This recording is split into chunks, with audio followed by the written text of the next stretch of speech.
Hello friends, नमस्कार। आज हम लोग गुप्तोत्तर काल का ये सेकंड वीडियो है।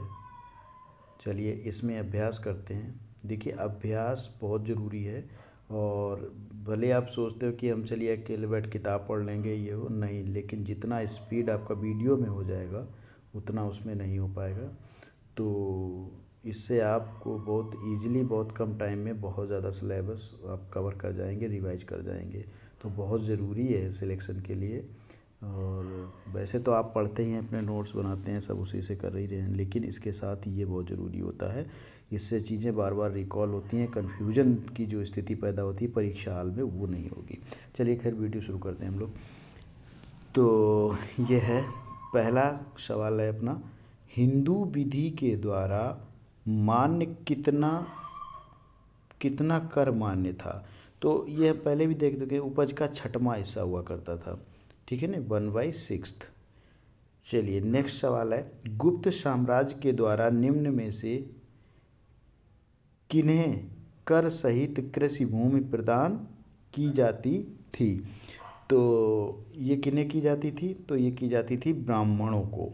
इन्हें जो है ये टैक्स फ्री इनके लिए होती थी ज़मीन। सोचिए, गुप्त काल में मंदिरों एवं ब्राह्मणों को जो भूमि दान में दी जाती थी उसे अग्रहार कहा जाता था। ऐसी भूमि सभी प्रकार के टैक्सों से फ्री होती थी। इनके ऊपर धारकों का पूर्ण स्वामित्व होता था। इस प्रकार के भूमिदान का एकमात्र उद्देश्य धार्मिक एवं शैक्षणिक था। ये मूल उद्देश्य था, इस कारण से ये टैक्स फ्री रहा करती थी। अगला क्वेश्चन है हमारा, प्राचीन भारत में सिंचाई कर को क्या कहते थे। तो ये देखिए, इसका है विद कभागम, ये कहा जाता था। इसका ये पार्ट सही है। चलिए देखिए, डिटेल इसका लिखा हुआ है। प्राचीन भारत में सिंचाई को के कर को हम विदक भागम कहते थे अथवा उदक भाग कहा जाता था। हिरण्य मौर्य काल में लिया जाने वाला नकद टैक्स था। गुप्त अभिलेखों में भूमि कर को उद्रंग कहा गया है। प्राचीन भारत की राजदूत युगीन संस्कृति में उल्लेख है कि उपरनिका भूमि पर स्थायी तथा अस्थायी रूप से रहने वाले किसानों के लिए किया जाता था। तीसरी शताब्दी में वारंगल प्रसिद्ध था। तो वो किसके लिए प्रसिद्ध था? तांबे के बर्तनों के लिए नहीं, स्वर्ण आभूषणों के लिए नहीं, लोहे के यंत्रों एवं उपकरणों हेतु। तो ये इसका सी वाला पार्ट सही है। तीसरी शताब्दी में वारंगल लोहे के यंत्रों उपकरणों हेतु प्रसिद्ध। वारंगल में अगरिया लोग बड़ी संख्या में रहते थे। अगरिया लोगों का प्राचीन काल से वर्तमान समय तक लोहे के यंत्र एवं उपकरण बनाना परंपरागत व्यवसाय था।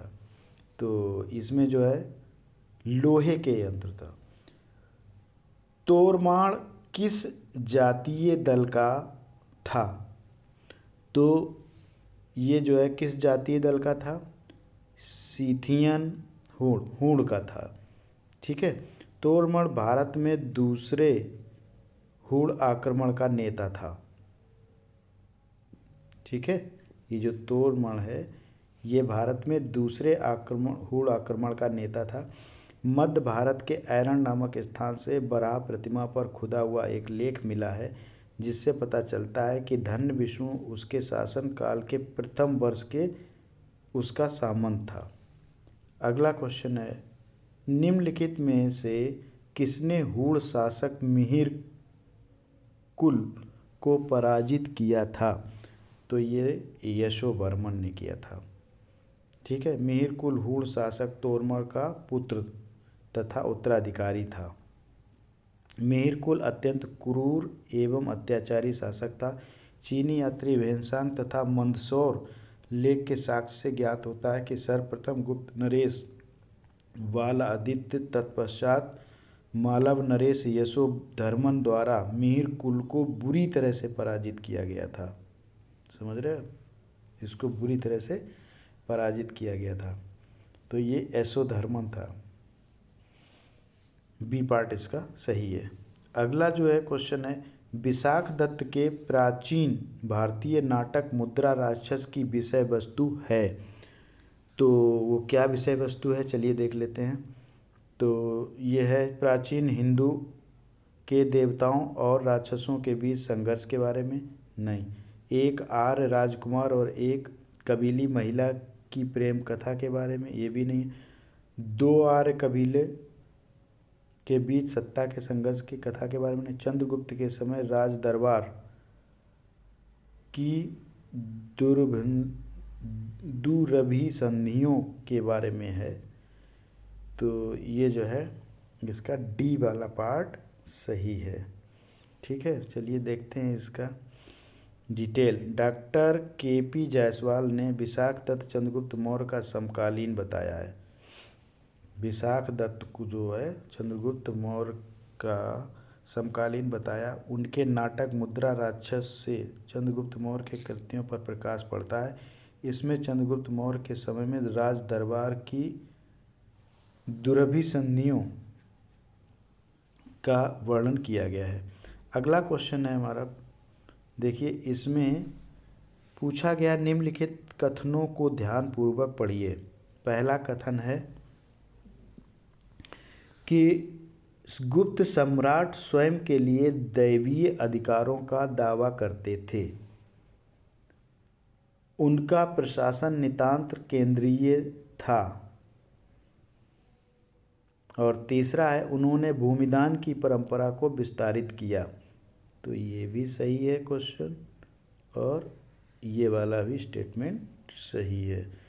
तो गुप्त सम्राट स्वयं के लिए दैवीय अधिकारों का दावा करते थे और भूमिदान की परंपरा को विस्तारित किया था। तो इस हिसाब से इसका सी वाला पार्ट सही हो जाना चाहिए।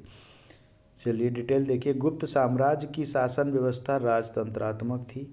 मौर्य शासकों के विपरीत गुप्तवंशी शासक अपनी दैवीय उत्पत्ति में विश्वास करते थे।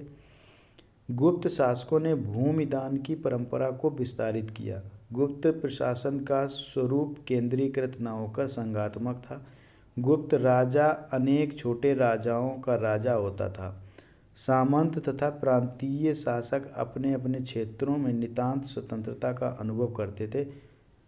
तो इस हिसाब से इसका जो है पहला और तीसरा विकल्प सही है। कहा जाता है कि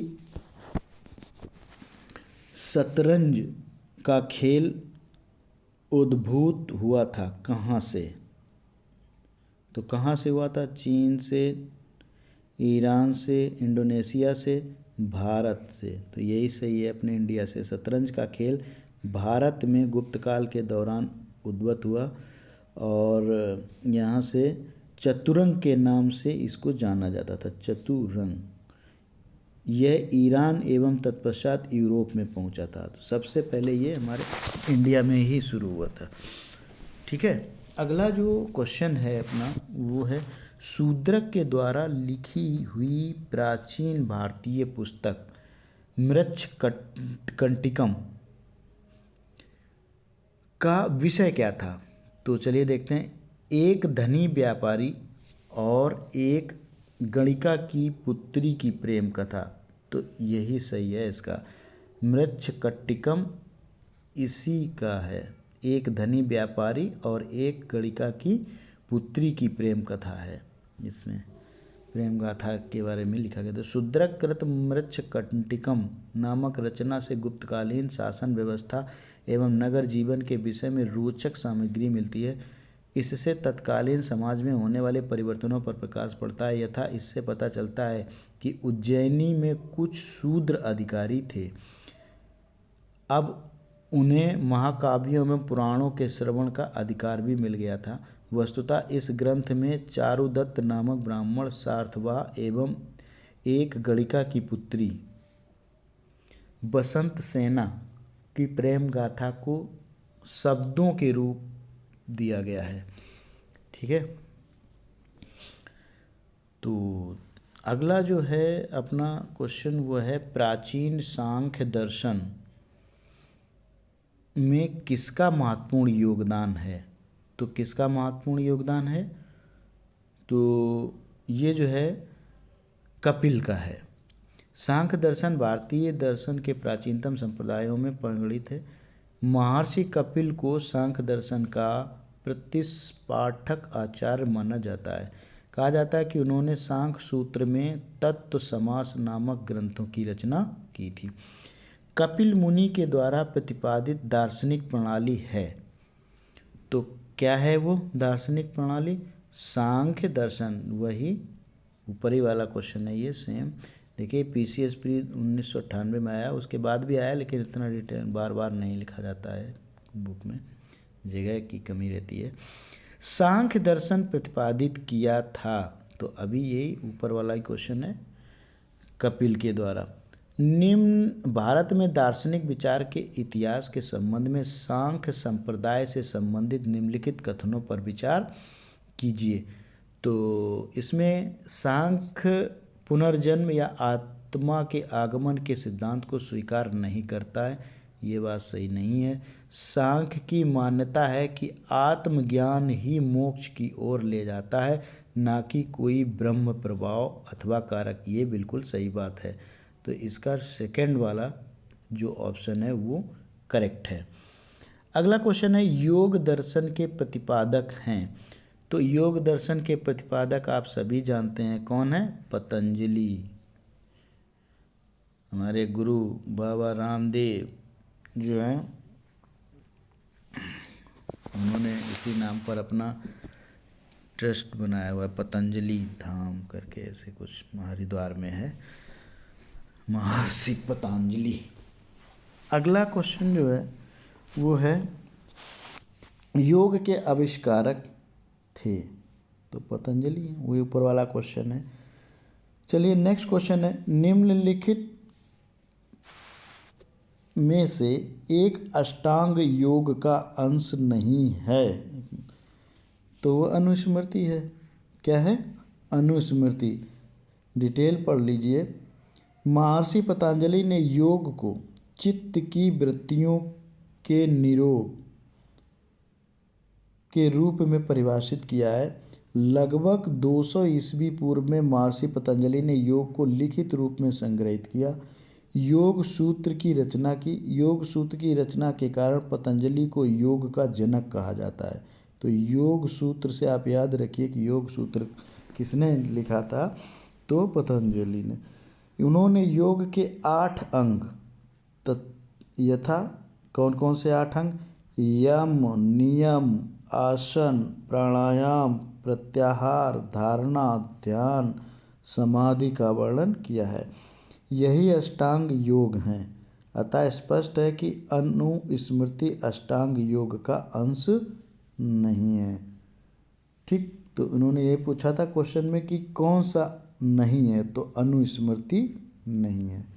चलिए नेक्स्ट क्वेश्चन है अपना, महाभाष्य के लेखक पतंजलि समसामयिक थे, तो किसके थे? तो महाभाष्य के लेखक पतंजलि शुंग वंश के संस्थापक शासक पुष्यमित्र शुंग 185-149 ईस्वी के समकालीन थे।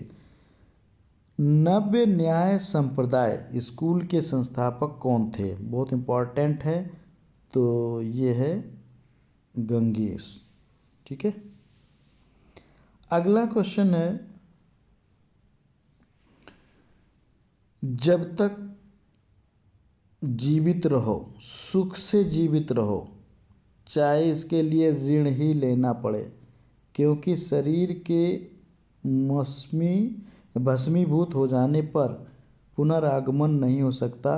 पुनर्जन्म का निषेध करने वाली यह उक्ति किसकी है? कपाली संप्रदाय वालों की, नागार्जुन की, शून्यवाद वालों की, अजीकों की? नहीं, चारवाकों की है। ये बहुत इम्पोर्टेंट है। ठीक है ना, उधार लो घी पियो, ये वाला इन्होंने सिद्धांत दिया था। तो भारतीय दर्शन के चारवाक दर्शन जड़वादी या भौतिकवादी विचारधारा का पोषक है।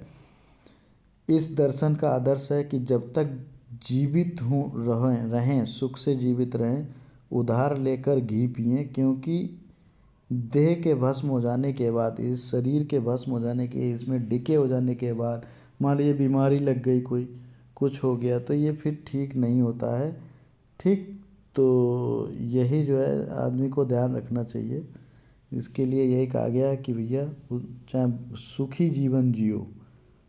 ठीक, ज़्यादा लालच नहीं करना चाहिए लोगों को वैसे भी अपने जीवन में। चलिए खैर, अगला क्वेश्चन देखते हैं। न्याय दर्शन को प्रचारित किया है, न्याय दर्शन को किसने प्रचारित किया है? तो ये भैया चारवाक। कौन है? चारवाक। नहीं, गौतम है इसमें, गौतम ने किया था, ये वाला सही नहीं है।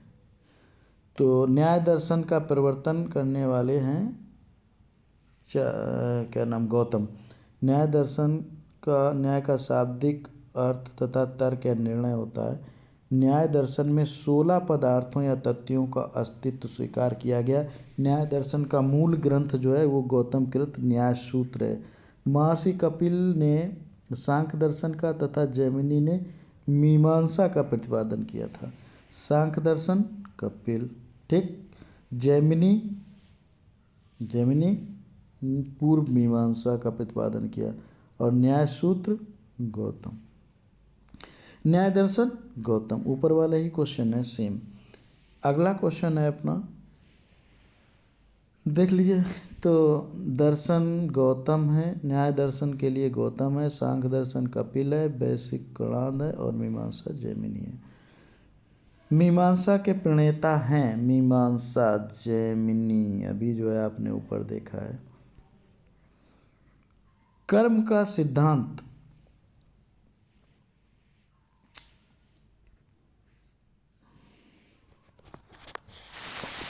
तो कर्म का सिद्धांत जो है वो मीसा है, मीमांसा। अब अगला क्वेश्चन जो है हमारा वो क्या है? निम्न में से किस दर्शन का मत है कि वेद शाश्वत सत्य हैं?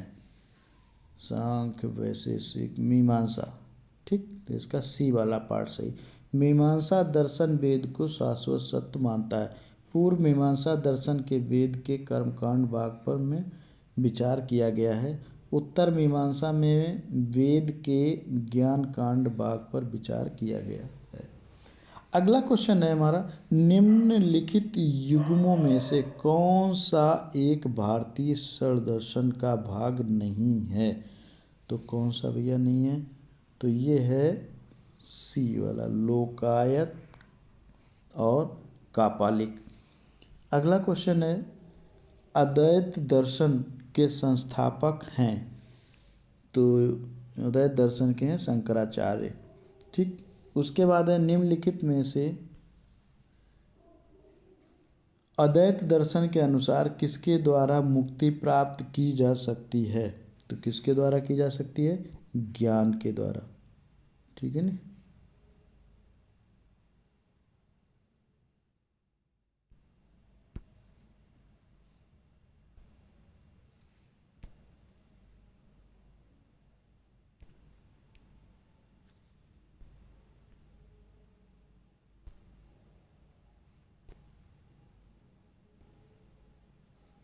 तो अगला क्वेश्चन है हमारा, इसका ज्ञान वाला पार्ट सही हो जाएगा।